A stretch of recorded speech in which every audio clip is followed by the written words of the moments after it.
Hello students, इस video में हम यूनिट सॉल्यूशन का न्यूमेरिकल सॉल्व करेंगे। स्टेटमेंट देखो क्या है। 1 gram of non electrolyte solute dissolve in 50 gram of benzene, lower the freezing point of benzene by 0.40 kelvin. The freezing point depression constant of benzene is 5.12 kelvin kilogram per mole. Find the molar mass of the solute. तो यहाँ पर हमारे पास 1 gram non electrolyte solute है, उसको हमने 50 gram of benzene में dissolve कर दिया। बेंजीन क्या है, यहाँ पर सोलवेंट है। अब देखो, जो प्योर बेंजीन है उसका कुछ फ्रीजिंग पॉइंट होगा, ठीक है। अब जब इसमें सोल्यूट ऐड कर दिया प्योर बेंजीन में, तो क्या हुआ, इसका बेंजीन का फ्रीजिंग पॉइंट क्या हो गया, कम हो गया। और कितना कम हुआ, 0.40 केल्विन। यहाँ पर लिखा भी हुआ है lower the freezing point of benzene by 0.40 kelvin. मतलब यहाँ पर ये किसकी वैल्यू दी हुई है, डेल टी एफ की वैल्यू दी हुई है। जो डिफरेंस आया ना फ्रीजिंग पॉइंट में, जितना भी कम हुआ है फ्रीजिंग पॉइंट, वो कितना है, 0.40 केल्विन, या बोल सकते हैं डिप्रेशन इन फ्रीजिंग पॉइंट की वैल्यू दी हुई है डेल टी एफ की। उसके बाद फ्रीजिंग पॉइंट डिप्रेशन कांस्टेंट की वैल्यू दी है 5.12 केल्विन किलोग्राम पर मोल, मतलब के एफ की वैल्यू दी हुई है यहाँ पर। उसके बाद हमने यहाँ पर निकालना क्या है, मोलर मास निकालना है सोल्यूट का, ठीक है। तो यहाँ पर हमारे पास दो कंपोनेंट हैं, फर्स्ट है बेंजीन, सेकंड है सोल्यूट। तो दोनों का यहाँ पर एक्चुअल मास दिया हुआ है, सोल्यूट का भी और सोलवेंट का भी। सोल्यूट का हम डिनोट करेंगे W2 से, वो कितना है, 1 ग्राम है, ठीक है। यहाँ पर 1 ग्राम दिया हुआ है। और जो सोलवेंट है बेंजीन है, उसका हम एक्चुअल मास डिनोट करेंगे W1 से, कितना है, 50 ग्राम। यहाँ पर KF की वैल्यू भी दी हुई है, डेल TF की वैल्यू भी दी है। निकालना क्या है, हमें मोलर मास निकालना है सोल्यूट का, वो हम डिनोट करेंगे M2 से डिनोट करेंगे इसको, ठीक है। तो यहाँ पर हम फॉर्मूला लगाएंगे, कौन सा फॉर्मूला लगाएंगे हम यहाँ पर, del TF equals to KF multiply small m, ये वाला फॉर्मूला लगाएंगे हम।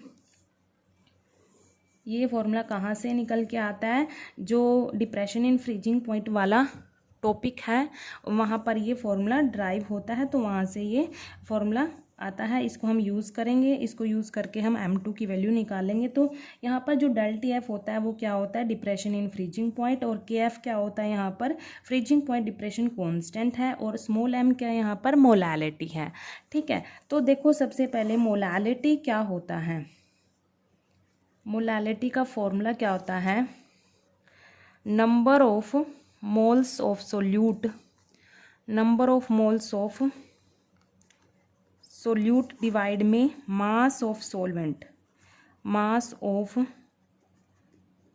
सोलवेंट इन kg, ये होता है मोलैलिटी का। इसको हम स्मॉल m से डिनोट करते हैं, ठीक है। तो सबसे पहले हम क्या करेंगे, यहाँ पर मोल्स निकाल लेंगे सोल्यूट के। मोल्स का फॉर्मूला क्या होता है, actual mass, actual mass of solute divide में molar mass, molar mass of solute, ठीक है।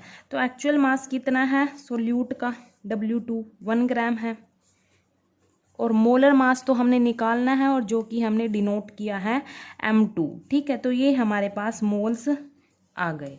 अब इन मोल्स को क्या करेंगे, मोलैलिटी वाले फॉर्मूले में हम पुट कर देंगे। किस में पुट करेंगे, मोलैलिटी वाले फॉर्मूले में। यहाँ पर ही कर देते हैं मोलैलिटी वाले फॉर्मूले में इनको पुट, स्मॉल m से डिनोट करेंगे। देखो, number of moles of solute क्या है, ये है, ठीक है। यहाँ पर पुट कर देंगे 1 gram divide by M2। Divide में क्या है, मास ऑफ सोलवेंट इन kg। तो जो सोलवेंट का मास है यहाँ पर ग्राम में दिया है, ये W1 सोलवेंट का मास है, एक्चुअल मास है। इसको हम kg में कन्वर्ट कर देंगे, क्या करेंगे, इसको 1000 से डिवाइड कर देंगे, तो क्या आएगा, 0.050 kg आ जाएगा। 1000 से डिवाइड करेंगे तो kg में कन्वर्ट हो जाएगा, ठीक है। तो इसकी वैल्यू भी यहाँ पर पुट करते हैं, 0.050 kg। इसको हम क्या लिख सकते हैं, 1 ग्राम डिवाइड बाय M2, ये डिवाइड में आ जाएगा ना, 0.050 kg। तो ये हमारे पास किसकी वैल्यू आ गई, यहाँ पर स्मॉल m की वैल्यू आ गई है। ये किसकी वैल्यू आई है हमारे पास, यहाँ पर स्मॉल m की वैल्यू आ गई। अब इस वैल्यू को इस फॉर्मूले में पुट करेंगे हम। यहाँ पर देखो, डेल TF की वैल्यू भी दी हुई है और KF की वैल्यू भी दी हुई है यहाँ पर, और जो स्मॉल m है ये हमने सॉल्व किया, इसको भी यहाँ पर पुट करेंगे।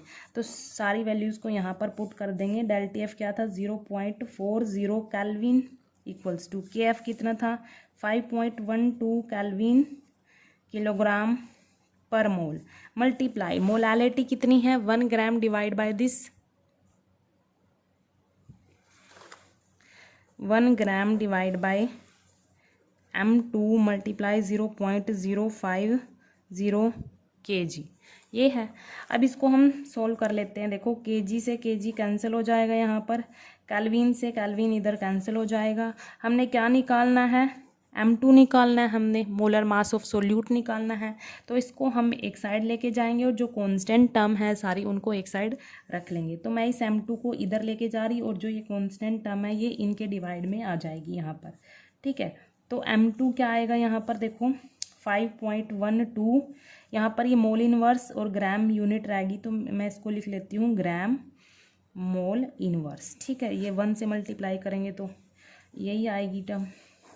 अब क्या करेंगे, ये इधर डिवाइड में आ गई 0.40 मल्टीप्लाई ये 0.050, ठीक है। अब देखो पहले क्या करेंगे, इनको मल्टीप्लाई कर लेंगे 5.12 ग्राम पर मोल, इनको मल्टीप्लाई करेंगे तो क्या आएगा 0.02 आ जाएगा इनको मल्टीप्लाई करके। अब देखो क्या होगा, इनको डिवाइड कर लेंगे, डिवाइड करने से क्या होगा 256 ग्राम पर मोल आ जाएगा हमारे पास M2 की वैल्यू। ये M2 क्या था, मोलर मास ऑफ सोल्यूट था जो क्वेश्चन में पूछा था, और हमारे पास कितना आया मोलर मास ऑफ सोल्यूट 256 ग्राम पर मोल, ठीक है। Thank you.